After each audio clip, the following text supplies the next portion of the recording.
I taught my bird to whistle like a referee. I can make a free throw when I'm down on one knee. I've been a fan of basketball since I was 5. Now I am a fan of HoopSpeak Live. Hilarious analysis, a mystifying trope. An angel with a cudgel breaking bubbles of soap. Like honeybees buzzing around a hive. Everybody buzzing about HoopSpeak Live. Hey, welcome to HoopSpeak Live. I'm your host, Beckley Mason, with Ethan Sherwood-Strauss today. No Zach Harper, but we still have lots to squawk about. Our show today brought to you by Pelicans. And our guest today, we're going to try this one more time, is Howard Beck from the New York Times. Nets on a big hot streak. He is now standing up again after ACL surgery, so should be fun. But let's start with this logo. Ethan, what is your reaction to the new look of the Pelicans? Well, my reaction is that I'm a little bit terrified because it looks like the masks in A Clockwork Orange when they break into the house and hold you while they're doing horrible things and menacingly singing in the rain at you. So it has this Pavlovian spike of fear that runs through me when I see that, and perhaps that's what you want in a mascot. So I find no fault. I find no fault at all. I don't know. I'm a little bit less enthusiastic about it as you are, although I perhaps am underplaying its nightmare-inducing qualities. Mm-hmm. The thing that, one, it looks a lot like the Hawks logo to me, which I'm not that super happy with the hawk, the wings, and the ball in front and the talons. I'm unclear how the Pelican is holding this basketball. When we get the logo back up there and look at it, it's sort of a similar color dynamic. The ball seems to be, it would be funnier if it was in the giant pelican mouth. But yes. What I was hoping for with this logo was something goofy. I mean, I don't like trying to make the pelican look mean and tough and intimidating. I want like the Miami Canes, like, push up the old cap, like old-timey ibis. Like birds that are doing this. Birds that are doing this. That's the old-timey. I'm gonna squawk at ya, eh? Yeah, that kind of bird. But then how can you justify your beloved Seahawks? Because that's a bird that's trying to be angry when all they do is scrap on people. Well, one thing about that logo is that what is a Seahawk first? I don't know if that's ever been like established. A seagull. No, that's not what it is. Because the logo is like a totem pole. It's like the eagle or whatever that would be in a totem pole. So wait, is a Seahawk is a Seahawk just a hawk that's lost? Is it just a wayward hawk? It's just out at sea. Like, it's a normal woodland hawk that is sea adjacent. Yeah, I don't know. It's one of the great mysteries of sports is what a Seahawk actually is, and I'm sure there's plenty of Wikipedia entries that will. It's an osprey. Oh, ospreys are sweet. Yeah. I don't know if. And I will defend the logo, not the color scheme necessarily, but I will defend the logo because it is like a reference to the native tribes of the Pacific Coast who have those sweet totem poles up by where I live, and so that's better than having a team called the Redskins. Yes. I do recommend you go and look at the Pelican hype video that's on New Orleans Hornets site right now, because you get it's a pretty funny, like, 3-minute symbolic telling of what is so important about like the Pelican in New Orleans and Louisiana, it being in the flag, what it represents, how it's tied to the community, the way that, when Louisiana thrives, the Pelican thrives. It's a pretty hard sell on the Pelican. I remember that Bobby Jindal speech. That was a huge part of his plank. That was a huge part of his platform, and it really helped him win that election. When the Pelican thrives, so too does Louisiana. I think you hit on something though that I'd like to discuss. Why do we need these mascots to be intimidating? What's this whole thing? What's going to happen if we don't have an intimidating mascot? The team is just going to fold? And who looks at a mascot? Who looks at one of these teams and goes, "Oh my God, I'm so intimidated by that. I'm so intimidated by that hawk. Josh Smith is just going to hawk at me." Is the falcon is the clearly superior bird, although the osprey is a fantastic hunter, and I think that's what happened in the first quarter is that it took a while to get over that sort of interspecies rivalry, but it Mm-hmm. is weird, like why? Yeah, I think it probably ties into the way that fans, kind of get some sort of boost from their own teams. Like if their team is really tough, they feel tough. Yeah. And I think that having a mean logo kind of ties into that whole thrust. Let's talk about maybe actual basketball here. The other Yeah. big news that continues to roll downhill is the Lakers season. They're now 17-15. Today is the day when people are really starting to go in on Mike D'Antoni. Adrian Wojnarowski of Yahoo had a long piece basically killing that hire. Mm-hmm. What do you think? Do you think that the coach really matters here? And I think we should talk about in what ways, do we credit and not credit coaches for the things they do? Yes. A coach matters, but we might be exaggerating the extent to which it does. What I find so funny about this whole Mike D'Antoni blame game is that the same people who were saying Mike Brown has to go, this Mike D'Antoni's the right hire, are now killing D'Antoni when they should maybe step back and go, perhaps coaching isn't the problem. In my opinion, the Lakers season, if I were to provide a rumor from my head, is that it was always DOA. That Thank you. That was very smoothly introed by me, professional. Professional drop right there. Nicely done, Ethan. Well, in fairness to me, and this just adds to the professionalism, my border collie mix is just nudging me with a tennis ball because he sees me yelling at a laptop and goes, "Obviously, you don't have anything better to do. I need you to throw this ball for me." Um, my rumor would essentially be that even if D'Antoni was doing an excellent job, the Lakers would still be below expectations and people would still be angry because this team was not a good defensive team last year. They don't have good defensive talent, and it's hard to have a formidable defense when you have Pau Gasol as slow and looking hobbled as he is, combined with Dwight Howard, who is not right. They were 14th in defensive efficiency last season, and Andrew Bynum, for whatever his flaws as a defender, was still a plus defender in the aggregate. So they were always dead on arrival. For all the obsession over offense and D'Antoni's supposed gimmick system, the problem is defense, and it's hard to see that changing or being dramatically better with another coach.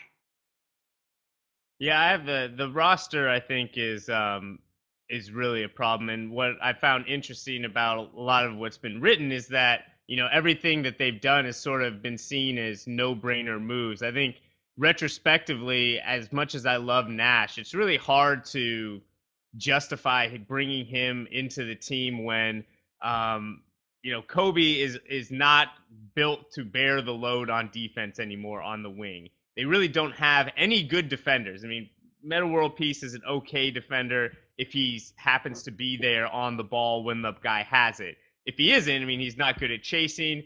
He doesn't help a ton on pick and rolls. I mean, they have basically no good lockdown defenders. And if they were hoping that Dwight was going to do that, obviously, that's been a disappointment. And Nash and Kobe are guys who need other defenders around them to kind of pick up the slack. And so what I think we're looking at is a roster that where a lot of the players, for everything that they offer, need things in order to offer their best play. And Nash is kind of the most extreme example, but it's a similar thing with Howard and Gasol and Kobe. They all kind of need things tilted towards them to do their best. And it's hard to tilt it in one direction when everyone is polling their own separate, kind of in their preferred system. And Yeah. so, could a different coach get everyone on the same page? Possibly. but I don't think there's a coach out there who could get the best out of all 4 of these players. And, especially when 3 of them have been suffering like major injuries this year. I think it's a real problem that goes beyond coaching. You didn't know Phil Jackson would have fixed everything, Beckley? You didn't know that? You would have just coaxed some zen out of everybody. They would have already... He was totally not the guy on the sidelines when they got blown off the floor in 4 games as he smiled in an amused fashion. Yeah, I completely agree. I think that's a great observation about how you could have a coach who could play with the strength of one or to the strength of one, but certainly not all of them. And I'm just going to go on a slight rant about this. There's this trope gaining steam out there that D'Antoni... Trope alert, that D'Antoni has a gimmick system, a gimmick, and this shows that it was just all this thin trick that has been found out and didn't work. That's not true. Mike D'Antoni changed basketball. He fundamentally changed basketball, and the reason that gimmick is less effective, that quote-unquote gimmick, is because it's everybody's gimmick now. It's not an advantage over anybody. It's become so popular that it's not an offense that runs people off the floor because some teams have better personnel and run it even better. And I would make the analogy, or did make the analogy, to Billy Beane, where D'Antoni suffers from this image problem where a lot of people resent him for changing the game. And while I wouldn't say that he's done a very good job in this situation, the idea that he's some sort of false prophet is complete BS. He's a true prophet, which has made him less effective. Right. And I mean, if you look at the top of the NBA in offense, the Heat, the Rockets, the Knicks, the Mavs team that blew the Lakers off the court in 2010, all really rely on the spread pick and roll. If you have the right personnel, there's basically no way to stop a team from getting a good shot out of it every single time down. And I agree. I think that it can't be a gimmick because it worked for 6 straight years. I mean, by that standard, the Celtics defense is more of a gimmick than the Nash and D'Antoni offense. So I think that's, I agree. And I get a little bit heated too, because that's the best way to play offense in the NBA, unless you have personnel that pushes you away from spreading the floor. I mean, it's how you get shots at the rim and shots from three-point line, and I think everyone's on the same page that that's the way you should play. Okay, this was fun agreeing with you. Yes, let's bring on our so guest. much agreement. You know him from the New York Times and, of course, TV's The Association. It's Howard Beck. What's happening, guys? Hey. Great man, picture. that remains hideous. That looks like one of those Halloween haunted house poster promos or something. That's Frankenbeck. If only I had enough hair to pull that off. All right, so the last Brooklyn game I went to was the Atlanta game where Lou Williams hurt his ACL. You could talk to Lou right now about the surgery and what he's about to go through. What would you tell him? I would tell him, I'm gonna be delicate about this. I would say, don't be alarmed when you wake up in recovery and you can't feel anything below your waist, and I mean anything, because you get an epidural shot. You get an epidural shot to numb out your legs, but it's not like it just goes to your legs. You wake up and you literally cannot feel that you have anything that exists below the waist. It's a troubling couple of moments as you're coming out of the haze. So I can imagine so. Okay, a little quick side jaunt here. There's some news today that Joe Sexton, your editor at the Times, is leaving. He's going to ProPublica, which is a big thing for the Times. He did a lot of great work there. I got to meet him once, a very colorful fellow, and I was wondering if you could share a Joe Sexton story. It doesn't have to be necessarily PG, that you can share to kind of sum up or encapsulate some part of what he did and what kind of an editor he was. Joe's an amazing editor, and this is like a just horrible day. I mean, last night we were all stunned. He sent an email last night at about, I don't remember, 9 or 10 o'clock, and we were all just stunned. Immediately, the texts and the emails going around between everybody who works in the section were just flying fast and furious. He's an amazing editor, as energetic and as passionate a person you can meet, not just in editing or journalism, but in anything. So I'm going to miss him. I'm still kind of just in stunned disbelief here. But yeah, you mentioned colorful, and Joe likes his f-bombs more than a lot of people, and he doesn't mind putting them in memos or using them gratuitously in meetings. But I like that. He's just a really blunt, straightforward guy, and it's been one of the great things about working with him. But you asked about stories. It's funny. The first time I sat down with Joe, I didn't know he came over from Metro. I didn't know him when he was in Metro. He came in, and my first lunch with him, he said, "So, tell me your life story," essentially. And it wasn't quite that broad. He's. So I said, well, I grew up in San Jose, and then, I went to UC Davis, and then, I had a couple of jobs, and then I got here. I mean, it was basically like a 60-second response, and he looked at me and he's like, no, fuck that. He's like, tell me your fucking life story. Like he's a storyteller, and he loves great stories, and he expects the same. So when he asks you, tell me about you, how'd you get here? Who are you? What are you about? He wants the details. He wants, like you would have in any great story that you would write in the paper. He wants to know, give me, the senses, the colors, and the feelings and the everything. So no matter what it was about, he wanted all of it vividly and in great detail. So I was like, oh, okay. So I started over, and I talked much longer.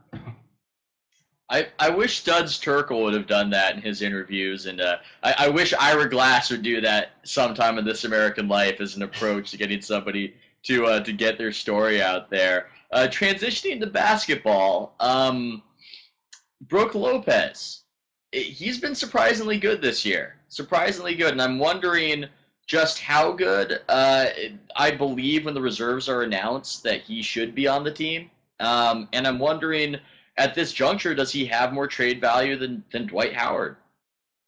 It's really funny. I mean, isn't this ridiculous that we're even asking this question? Because a year ago, Yes. and of course, Brook was hurt a year ago. But a year ago, we'd think it was ludicrous to say, should you really give up Brook Lopez for Dwight Howard? Because that's obviously been the discussion lately here. It's a stunning turnaround on both sides of it. To speak to Brook Lopez first, this is a guy who in his first couple of years looked like a really great, talented, valuable, sturdy 7-footer who was really talented at scoring, or scoring the ball, as we now say in this millennium, annoyingly. And he was, a guy that I think everybody agreed was like an up-and-comer, young, great young 7-footer as a scorer, and an okay rebounder, if not a great rebounder, not much of, a defender. And I think what happened last year is because he was hurt, and people kept looking at stats that showed like how bad his rebounding was in the 5 games that he played, people got a really exaggerated sense of what he wasn't, of his deficiencies. Not that he didn't have them, but they got an exaggerated sense of it. So he gets healthy, for one, and two, he had a coach, Avery Johnson, who, to Avery's credit, and he got fired, and there were some things that were lacking there. But let's face it, one of his successes, aside from giving Gerald Green an NBA career, was Brook Lopez. He really did, and Reggie Evans gets credit for this too, but they got him to play a little more ferociously, a little bit more attentively on defense. He is going after a lot more balls, whether it's to block shots or whether it's loose balls. He's never going to be Tyson Chandler or Dwight Howard as a defender, but he's been more than respectable, and he's such a great offensive player. You can say hi to my wife. He's been such a great offensive player that he's really as indispensable as any player they have now. And the Nets are a true collective. They're one of these teams where you take out any one of those guys, Joe Johnson, Darren Williams, Gerald Wallace, Brook Lopez, any one of them, and they start to stumble without him. And we saw that when Lopez was out for 7 games. But yeah, he's right up there now. And look, I think we all expect Dwight Howard's going to eventually be Dwight Howard again. That back surgery was no joke. And he's clearly dispirited as well as being hindered physically. But, let's face it, Dwight Howard should eventually still be a much more valuable player than Brook Lopez. But it's strange that we even have to discuss it right now. Yeah, Lopez, and as you said, this team is a collective, and it's hard to get a sense in, one or two phrases or sentences like what defines the Nets and why they are successful. You could say like they're big, they hit the offensive glass, but like, you look at the Nets and you say, okay, Carmelo Anthony and spread pick and roll. Like that's what this team does really well, and that's why they dominate. Yeah. Why do you think that the Nets are evolving, or do you think that they're just sort of a tough team to pin down? They are a tough team to pin down, and I thought even in the preseason, and I thought they were going to be a top 4 or 5 team in the East, based partially on their talent and based partially on the fact that the East really just isn't that good. So it shouldn't take much. If you've got decent talent, and they have decent talent, you should be a top 4 or 5 team in the East. But the who they are question, it is hard to define because Darren Williams, even the Darren Williams who we consider to be one of the top 2 point guards for a while and may still get back up to that level, you still don't say, well, he changes the game. He changes the whole complexion of a game. And Joe Johnson, 6-time All-Star, really great scorer. But again, you don't say Joe Johnson is. I mean, we don't talk about these guys in the same way you talk about Kobe or LeBron or Carmelo or Kevin Durant or Russell Westbrook. So it is hard to define them. I've got a really strange analogy that I've kind of worked out in my own head for them, but I feel like they're in some ways like that 2003-4 Detroit Pistons team that won the championship, and not in style of play, clearly, not in personnel, but just in the fact that look at the Pistons. If you took Rasheed Wallace off that team, they're not that championship team. If you took Ben Wallace off, if you took Rip Hamilton out, Chauncey Billups, they needed all 5 of those guys, Tayshaun Prince, they needed all of them. And I think that's what these Nets are. They're really good. I don't know if you fear them, but they're really good, and they're really good because they can do a variety of things. And they've got a couple of just, rebound eaters in Reggie Evans and Chris Humphries. So, hard to define, but effective.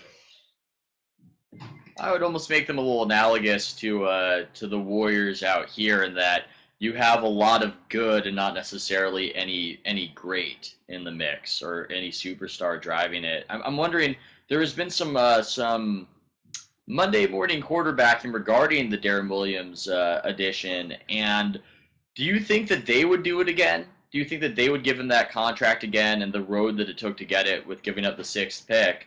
And do you think that you would do it if you were them again? Ethan, could you were breaking up on me a little bit. Which deal are we saying are they doing again? Basically whatever led up to getting Darren Williams. So trading the 6th pick and getting or keeping Darren Williams. All right, this was the Gerald Wallace trade? Yes. Okay, yeah. That one's interesting. That one's interesting because it goes back to if you had just held on to the lottery pick and waited for free agency, you could have signed Gerald Wallace and still had the benefits. And, we could put the contract aside. 4 years, 40 is obviously overpaying, whatever. Clearly, Gerald Wallace is a plus player for them, is an important player for them. He's valuable to have. I would defend the trade, actually, and for a couple of reasons. One, they needed to do something to preserve Darren Williams' sanity last season. And they needed to start to show the kind of things that they were willing to do to reassure him that, look, we can get other veteran players. We can take some of the pressure off you. This will be a place worth staying where we can compete at a high level. So one, it was, I think, a show of faith to Darren Williams to get him some good, solid veteran help immediately. Two, by having Gerald Wallace's bird rights, they were able to, the Nets never got below the salary cap. We talked about how they could have gotten below the cap, re-signed Darren, signed Dwight Howard, fill it all in. They never technically went below the cap. They stayed over the cap with all their cap holds. And the long story short is they used bird rights to do everything. The trade for Joe Johnson, re-signing Brook Lopez, everything. So they never actually were below the cap technically. And that means they never could have technically gone out and signed Gerald Wallace to the contract that they signed him to as their own bird free agent. So, if you don't want to make the trade because you gave up Damian Lillard or whoever else that pick could have been for them, okay, fine. They were going to draft Lillard anyway because they had Darren Williams. And maybe if you knew Darren Williams was going to slide this far in terms of his own production, you say get Lillard instead. But if you want Gerald Wallace, and if you think that he's a net plus, then the deal they made kind of had to be made because they couldn't have just signed him outright. Right. You covered Mike D'Antoni in New York, and you know a lot about the Lakers and about kind of how it all works in Laker land. What did you think before he went down there, and are you surprised, or can you kind of give us a meta-analysis of the relationship between him, that team, and the media there? Yeah, it's strange. People think of LA as kind of like the soft market, both with fans and media, but he's getting eaten alive. I don't think he saw that coming. I don't think anybody saw it coming. And frankly, even people who didn't think they should have hired D'Antoni, I don't think anybody saw this just flop coming from the Lakers, period. Not under Mike Brown, not under Mike D'Antoni. Everything that's happened. Haven't all of us sat here for the last 2 months saying, okay, well, this is the week where it'll all kind of click and they'll kind of get going. Once Dwight's back is a little bit better, or, oh no, Nash is back and they'll be fine once Nash is back. You keep waiting for it to click because they're the Lakers and it's still Kobe, and somehow it always comes together out there. And the fact that it isn't, it's still a little stunning. Phil Jackson was obviously the most logical choice for a lot of reasons there. He, already had the relationships built in with Kobe and Pau. Those are important pieces with Meta World Peace as well. And clearly his offense favors having two really good bigs in Pau and Dwight more than D'Antoni's system does. That said, I thought D'Antoni should be fine there because he had Nash running the offense eventually. And he had Dwight, who I think by most measures is one of the best, if not the best, pick and roll finisher in the league. So you got this great pick and roll combination, and then you just got to figure out where Kobe and Pau fit into that. But the fact is, look, they had a terrible bench last year, and it was one of their downfalls against the Thunder in the playoffs. They still have a terrible bench. They have no room for error because everything is in those top four guys. And of those top four guys, you got Dwight, who's coming off back surgery, Kobe, who's playing at a great level despite his age, but he is up there, Nash, who's missed most of the season and is still not 100%, may never be the old Nash again, and then Pau, who, mentally and physically seems to kind of come and go. So if those four guys aren't all, at their peak, they've got nowhere else to go. There's nothing else there. So I've gotten to the point where I'm not sure any coach would have been able to sort this out. But I do think that D'Antoni's made some mistakes out there, and that they are hurting because of that, in addition to all these other things. But there was a lot of other things. Yeah, I'm definitely on board with the no coach could sort this out. And totally unrelated to that, you tweeted out a story about the East Bay area getting better at bagels, I believe. And it caused me to then investigate, and now I've just been doing nothing but eating bagels and putting on weight. And I'm just wondering, do you believe that the Bay Area, where you're from, can somehow beat New York? Can be the up and coming area to beat New York in bagel making? This might be the most unfair question I've ever been asked on a live broadcast of anything. I'm now going to choose between Brooklyn, where I've lived for the last 7.5 years, or the Bay Area, where I'm from. Somewhere along, someone's going to excommunicate me from one community or another here.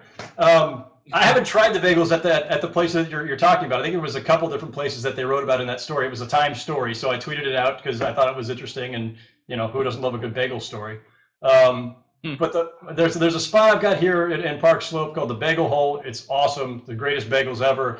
And as far as I know, or at least to my experience to date, I have not been able to find anything that duplicates that when I've been back in California. So I would say the jury's out until I'm able actually to go to those spots that were featured in that story. How's that for a hedge? Well, this would be doubly insulting because in Oakland there's a spot called Beauty's Bagels, and they do a Montreal-style bagel.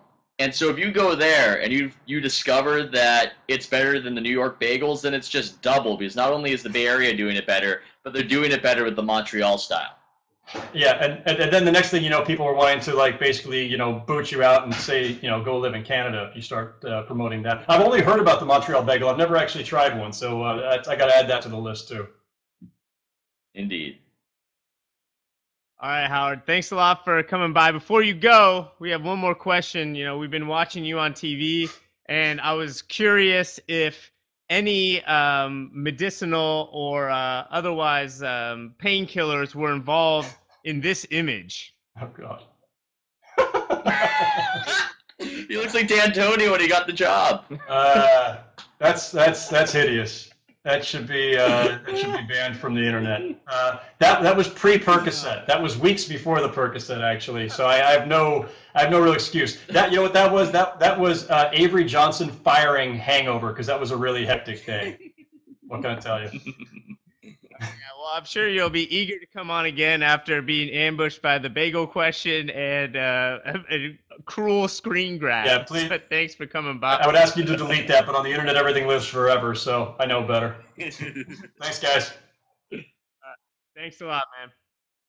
All right, that was Howard Beck from the New York Times and the Association. Let's do Dagger Smash Noted.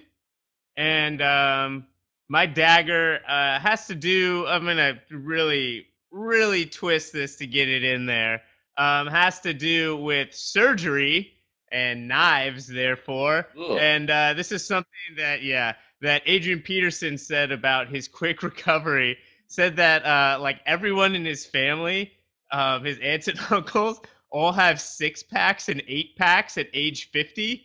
And like that's the reason why he came back so fast, is that he's just like from a family of athletic freaks. So to figure out how Derrick Rose is going to be when he comes back, we need to investigate Derrick Rose's aunts and uncles for 6-packs. If they have 6-packs, I think he's going to be fine, and I think it really skews how well the Bulls can do in the playoffs this year. It's just a step above pagan god worship, but I love it. I think we should do it. This is Chicago investigative journalists. Get on that. It's very important.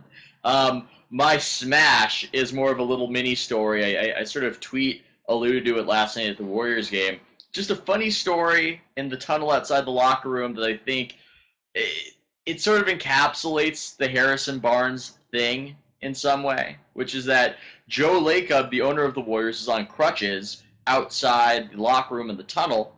Harrison Barnes starts walking by Lacob, and Lacob goes, "Hey." Barnes keeps walking. Lacob goes, "Hey." Barnes keeps strolling down. He's now 20 feet down. Lacob goes, "Hey." Lacob's on crutches. He's on crutches. Also add. Yeah, so he can't exactly track him down. Barnes keeps walking. Finally, somebody sort of grabs Barnes and like, "Dude, the owner, and points. Barnes whips around, sprints down the hallway to Lacob, literally sprints to Lacob, and then does the whole, "Hey, I didn't recognize you with the crutches, man. How are you doing?" And just turns on the Barnes charm. And I just thought that was such a funny little exchange last night, because everything is amusing now that the Warriors are actually winning, which is strange. Yeah, it is funny to see the dynamic between players and management, and who knows how to talk to the owners and who's chummy with who, like in the front office. Barnes, master politician, future mayor of San Francisco. All right, James. Peepin' James, hit us with our noted. Peepin' James. It's going to be a quick noted today. I'd just like to note that this is the happiest that I've ever seen Larry Sanders. He designed skateboards, and he got to meet Tony Hawk at the premiere for movie 43, which Larry Sanders is in. And that's it. That's all I got. Larry Sanders is in that movie? Yeah. So is Wow. Corey Brewer. There's a few NBA players in it. Go all the big ones. Larry Sanders and Corey Brewer, of course. God, Whoever did movie 43 is a big fan of defensive stoppers. They're playing basketball players. Like, there's a basketball scene in it. Dude, how cool would Larry Sanders be? And maybe I'm just saying because I see the kind of Shumpert-esque flat top, but would he not be the coolest Knick? If he played for the Knicks, where would his image be?